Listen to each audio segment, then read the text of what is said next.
bienvenue les geeks, bienvenue les geekettes dans ce 100% exceptionnel du mardi, un 100% dans lequel succédera au reportage que vous entendez tous, la temps perdu de Nicolas Larobin, et qui sera suivi lui-même par le rétro et magique consacré aux City Builders. Et tout de suite, sans plus attendre maintenant, nous aurons les news, que nous allons ne pas tarder à suivre, puisque c'est l'heure de le news qui vient tout de suite.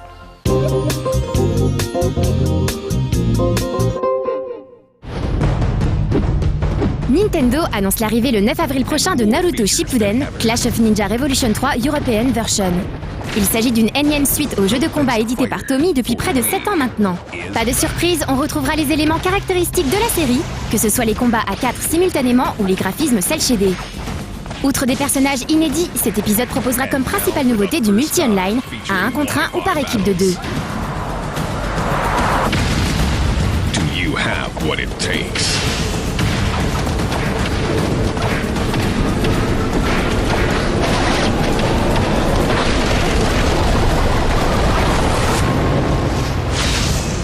Naruto Shippuden, Clash of Ninja Revolution 3.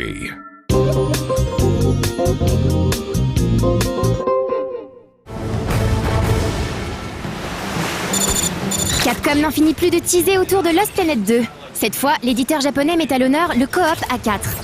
Le jeu sera en effet très orienté multijoueur, avec la possibilité de jouer online en écran splitté. Lost Planet 2 permettra également à 16 joueurs de s'affronter online sur de vastes maps. Il y a quelques jours, Capcom a aussi rappelé qu'une démo serait disponible 3 semaines avant la sortie du jeu, calée au 11 mai. Pour être précis, les dates retenues sont le 21 avril pour le Xbox Live et le 22 pour le PSN. Ceux qui auront téléchargé et essayé la démo accéderont par ailleurs à des bonus exclusifs sur la version définitive. Ils sont forts chez Capcom quand même. Alright, any weak spots? Anyone can see anything? Gonna suck on the cannon. There's armor here, I just got one. Yes, time. Oh, I'm getting pounded. what the? Whoa, it throws rocks at you. Oh, sick, I done a jump off the bridge and shot rocket launcher.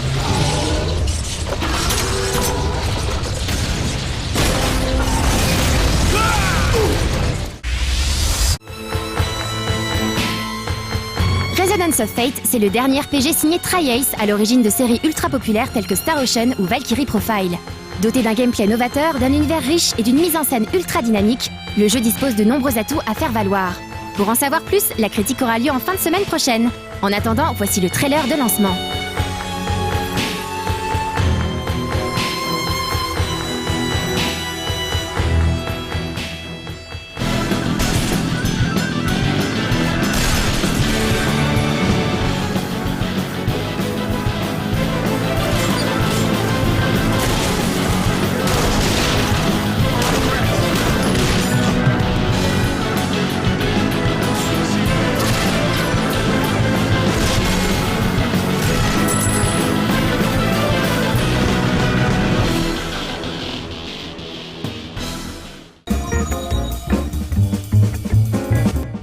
C'est pas mal ton imitation de Giscard d'Estaing, Benoît.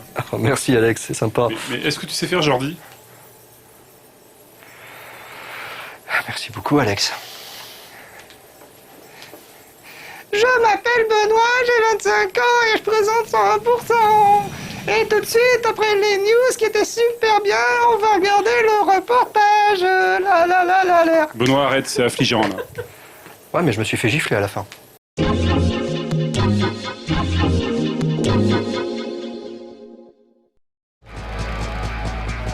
C'est au MK2 Bibliothèque à Paris que nous avons rencontré Julien Caron, producteur sur le jeu Split Second.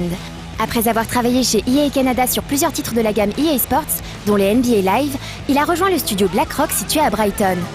On excusera donc ses anglicismes. Le studio, racheté par Disney en 2006, a travaillé sur la série des MotoGP avant de surprendre tout le monde avec un excellent jeu de quad orienté arcade, Pure.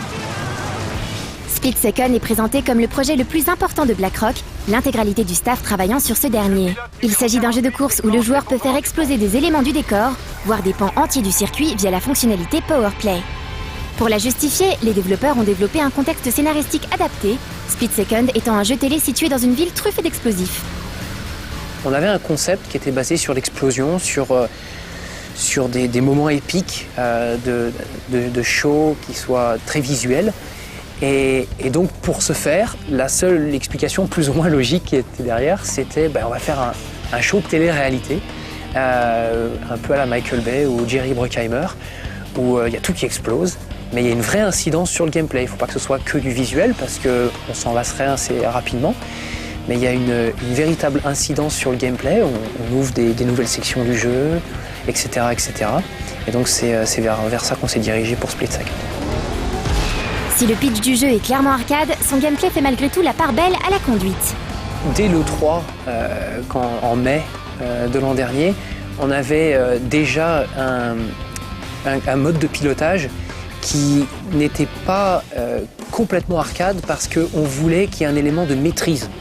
On voulait que l'utilisateur qui soit habitué à jouer à Split Second soit véritablement capable de distancer en termes de maîtrise et de conduite pure. Surtout parce qu'on a un jeu en ligne également. Les options multijoueurs n'ont pour le moment pas été révélées, mais elles sont bien présentes. Équilibrer le gameplay du jeu n'a pas été évident. Il fallait en effet parvenir à mixer le côté arcade spectaculaire du jeu, induit par l'utilisation des powerplay, qui le rapproche d'un blockbuster hollywoodien façon Michael Bay, tout en conservant une partie simu-conduite digne de ce nom. Un des problèmes ou des risques fondamentaux dont on a perçu immédiatement le danger, c'était d'avoir un jeu qui était déséquilibré en termes d'attaque, avec des powerplays qui étaient trop efficaces, trop puissants, trop difficiles à esquiver, parce que le jeu, c'est de trouver l'équilibre entre les deux choses. Et donc, on a eu certains powerplays, certaines de ces destructions épiques, qui ont dû être retirées du jeu parce qu'elles étaient trop puissantes ou qu'elles cassaient cette espèce de balance de dynamique qu'on avait. Et ça, on le fait au travers de deux choses. On a des testeurs qui viennent en permanence tous les week-ends ou la semaine, qui sont nouveaux, qui regardent le jeu et qui nous donnent un feedback qu'on a du mal à voir parce qu'on a trop la tête dans le guidon au bout d'un moment, au bout de 2-3 ans, et qui nous disent là le jeu est trop dur ou là le jeu est trop facile. Et en permanence, on réactualise notre difficulté par rapport à ça. Et puis nous-mêmes en interne, on se rend compte encore quand le jeu est un petit peu trop compliqué et on essaie d'adresser les problèmes. Pure, le précédent jeu de BlackRock, se démarquait par la dynamique Boost Tricks. Si le joueur boostait, il limitait sa capacité à réaliser des figures. Un concept aussi intéressant qu'efficace. Il est donc surprenant que le studio n'ait pas repris sa dynamique avec les powerplay. C'est vrai que l'équipe de design, qui est à peu près une dizaine de personnes dont je fais partie, s'est souvent posé cette question. Et en fait, la réponse qu'on donne généralement, c'est est-ce qu'on attend un boost ou est-ce qu'on demande un boost parce qu'il manque ou parce qu'on est habitué à le voir dans ce genre de jeu? Et en fait, je pense que la réponse que nous, on a voulu apporter, c'est au travers du powerplay et au travers de la conduite, c'est comme ça qu'on veut revenir sur les autres compétiteurs. Et on n'avait pas forcément envie d'intégrer un élément comme celui-ci parce qu'on ne voulait pas que ça casse la dynamique de ce qu'on essayait de faire. La version présentée proposait un framerate encore perfectible, le jeu accusant des ralentissements et affichant une fluidité aléatoire. La phase d'optimisation est une phase qui malheureusement doit arriver à la fin du projet parce que tu veux, en gros sans pour devenir trop technique, tu veux réduire le nombre de polygones que tu peux afficher à l'écran uniquement quand tu sais tout ce que tu vas voir à l'écran, sinon tu fais de l'aller-retour en permanence.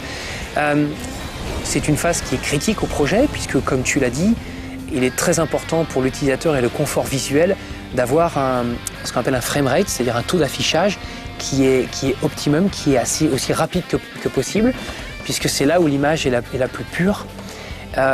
Et donc, on est en pleine phase d'optimisation actuellement, entre la version que je vous ai présentée aujourd'hui et la dernière version que j'ai au travail. Il y a déjà une différence énorme. J'ai malheureusement pas pu vous présenter cette version aujourd'hui, mais vous allez la voir assez rapidement.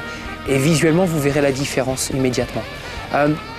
Je pense que du fait de ce qu'on essaye de faire avec Split Second, je pense que 60 images par seconde, c'est peut-être un petit peu ambitieux pour le moment. En même temps, on ne sait pas exactement où est-ce qu'on va réussir à mettre la barre. En tout cas, ce sera une barre qu'on jugera bonne. Et je pense que notre studio vous a montré via Pure qu'on aime faire la qualité. Et c'est ce qu'on va faire également.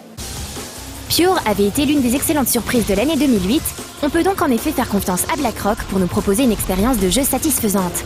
En l'état, le jeu était déjà très fun. Le sound design avait fait l'objet d'une grande attention, comme dans un blockbuster hollywoodien, et les powerplays étaient franchement spectaculaires.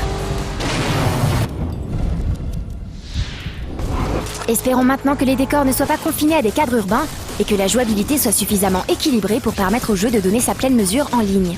On vous en reparle très vite, c'est promis.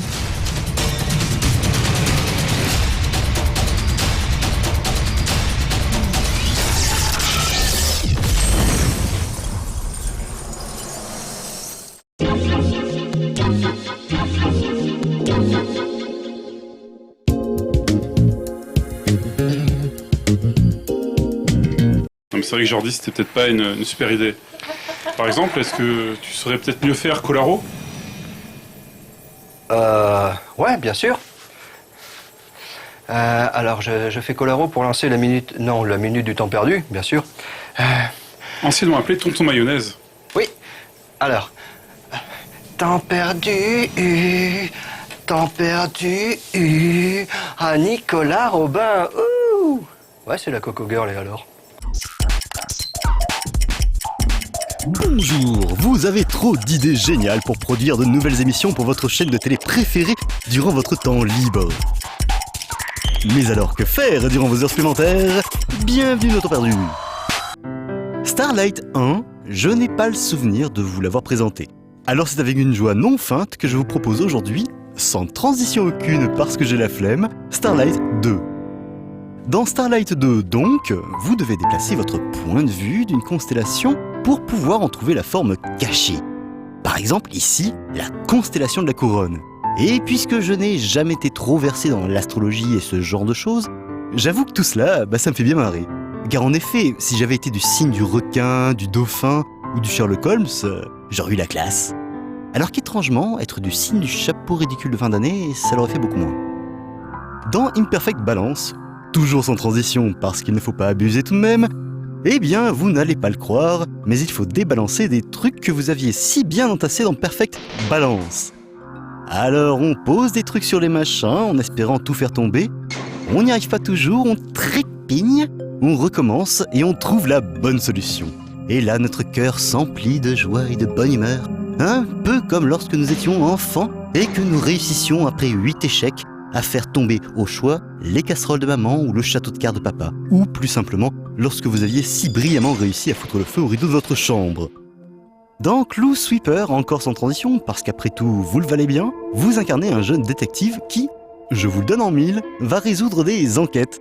Le principe est une sorte de mix entre les règles du démineur et du Cluedo. Le démineur pour récupérer des preuves et des indices, le Cluedo pour confronter les alibis et tout le reste à ce que vous aurez appris du tueur. Extrêmement addictif, Clue Sweeper, malheureusement, nous abandonne très rapidement dans son mode histoire, vraiment beaucoup trop court. Heureusement, un Endless Mode et surtout un Duel Mode sont là pour prolonger notre petit plaisir coupable. Dans Steambirds, et la transition, elle s'est envolée vers d'autres cieux, ce qui tombe bien d'ailleurs puisque dans Steambirds, disais-je, vous allez prendre part à des combats aériens. Nous sommes ici face à un jeu vaguement stratégique se jouant tour par tour qui me rappelle vaguement un petit truc que je faisais en classe à mes heures perdues et qui demandait beaucoup de temps. Il fallait une jolie feuille quadrillée et se constituer une armée.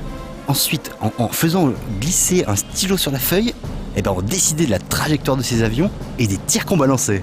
Et c'était super cool. Tout comme ce Steambird bien foutu qui vous occupera un petit moment. Enfin, la transition n'étant plus de mise ici, je me permets de vous parler avant de partir de The Challenging Stage du site Arcade Head. Ça n'est pas réellement un jeu, mais je ne pouvais pas passer à côté de ce petit quiz tout beau en forme de pixel art. 56 titres de jeu sont dissimulés dans ce dessin. Attention, à part Tron qui se trouve facilement en bas à droite, tous les autres tiennent plus du jeu de mots, à l'anglaise. Admirez par exemple ce magnifique Call of Duty ou ce splendide Burnout. Que du bon donc pour les geeks que nous sommes et que vous êtes sans doute. Nul doute aussi que vous saurez perdre votre temps et vos neurones, ce qui tombe plutôt bien car, attention, transition, vous le savez, il ne faut pas oublier que, pour gagner plus, jouez plus.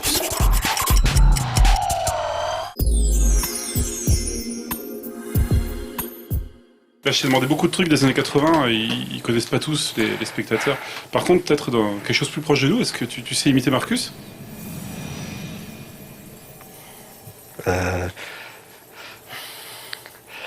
Ouais, salut les petits amis de No Life. Alors regardez, là je vais faire sauter le petit bonhomme qui va remonter sur la plateforme et puis... Oh là là là là. Et voilà, un bullet time. Oh, vraiment, je suis vraiment nul. Ah mais c'est pas grave, je lance quand même le rétro magique parce que Julien Pirou... Oh, il est bien les petits gars de No Life. Ok, je fais pas bien. Pas hyper ressemblant. Hein. C'est normal, je suis beaucoup trop jeune. Bon.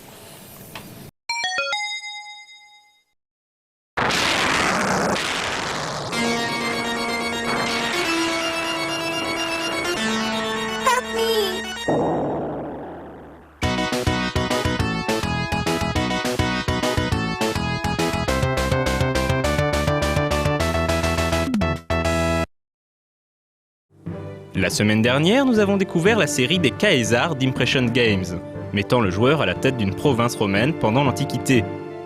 Impressions allait par la suite décliner ce gameplay à d'autres civilisations, l'Égypte, la Grèce et la Chine.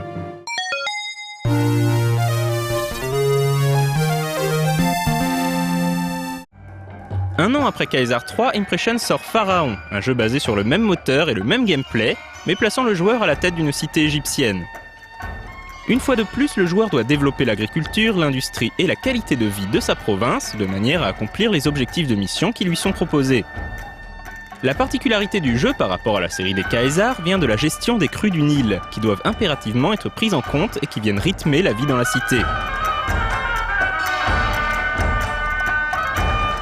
La religion joue une fois de plus un grand rôle et est nettement plus complexe que dans Caesar 3, puisque le joueur devra apprendre à satisfaire non seulement ses 5 dieux principaux, mais aussi les dieux mineurs qui leur sont associés. Enfin, une plus grande emphase est placée sur la construction de monuments, parmi lesquels les fameux obélisques, sphinx et autres pyramides. Le jeu bénéficia d'une extension baptisée Cléopâtre, la reine du Nil, qui rajoute de nouvelles missions et de nouveaux monuments.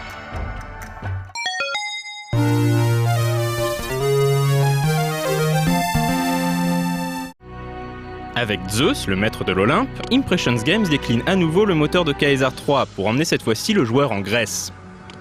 Mais là où les Caesars ou même Pharaon restaient relativement réalistes, Zeus dépeint une Grèce fantastique où dieux et héros marchent parmi les mortels et seront une part importante des soucis quotidiens du joueur. Personne n'a envie de voir Cerbère ou la Méduse déambuler dans son jardin. En conséquence, le panthéon et le bestiaire du jeu sont plus développés que dans les précédents jeux d'Impressions. Le joueur devra donc accomplir une myriade de sous-objectifs pour s'assurer les services de héros légendaires comme Héraclès ou Ulysse, qui pourront le défendre contre certaines menaces surnaturelles. À part ça, le principe reste globalement le même, il faut toujours bâtir des maisons, des routes, des industries, développer l'hygiène et la culture, ainsi que des monuments embellissant la cité.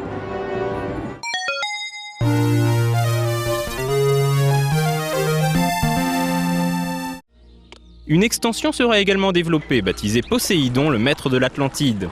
La principale nouveauté de cet add-on, outre quelques modifications graphiques mineures, est de remplacer les bâtiments dédiés à la culture par des structures dévouées à la science. 2 dieux et 4 monstres supplémentaires viennent également se rajouter au panthéon déjà bien fourni du jeu original.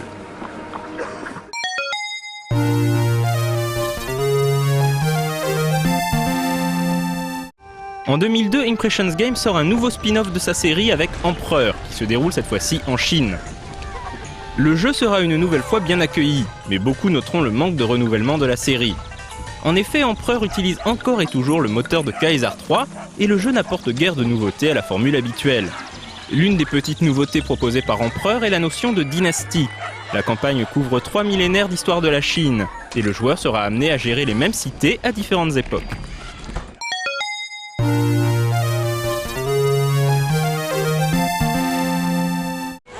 Empereur sera le dernier jeu de la série réalisé par Impressions Games, le studio ayant fermé suite à l'échec de Lords of the Realm 3, sorti en 2004. L'équipe se reformera toutefois sous le nom Tilted Mill Entertainment et sortira Caesar 4 en 2006, revenant à ses premiers amours.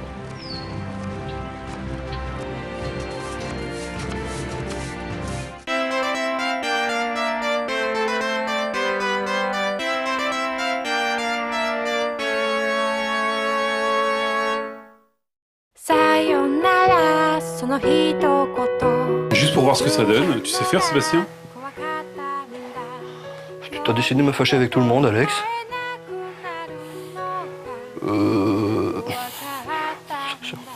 Pardon, Sébastien, je t'aime. Alors, Rétro Anne Magique, l'émission présentée par Julien Pirou, est une émission très intéressante, divertissante et didactique en même temps. Ce qui en revient à son côté jouissif de la vie, mais malheureusement, cette émission va mourir, car nous allons tous mourir, un jour ou l'autre. Mais c'est la vie, et nous devons nous en réjouir. C'était le dernier plateau, ça, je fais des bisous? Des bisous.